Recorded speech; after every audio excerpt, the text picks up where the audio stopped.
County, Wayne, Michigan. What minor flooding is forecast? Where? Rouge River at Detroit.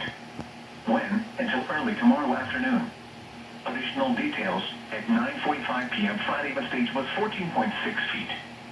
Forecast, the river is expected to rise above flood stage just after midnight tonight to a crest of 15.3 feet just after midnight tonight. It will then fall below flood stage late tonight. Flood stage is 15.0 feet. Impact, at 15.0 feet, flooding begins in some park areas, the River Rouge Municipal Golf Course, and a few homes. Most flood damage occurs on the Upper Rouge River with minor flooding occurring on the main branch. http://www.weather.gov/